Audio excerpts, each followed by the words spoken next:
Hello ladies and gentlemen, P99 Shooter here, coming at you today with another fun Duracoat project.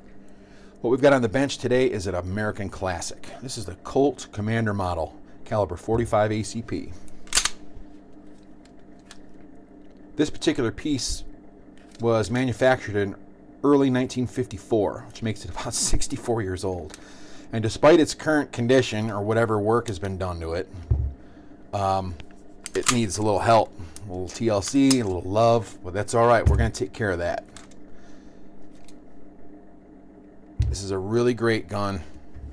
Probably looked really good at one time, but we're going to make it look really good again. So what we're going to do is we're going to strip her down, completely strip it down, degrease it, and we're going to media blast the slide and frame and get those cleaned up. We got a little bit of pitting here that might have to be dealt with, but we can do some Durafil in there and fill those in if need be. But we're going to do a Durablue finish on it of matte blue black, and it should look pretty nice.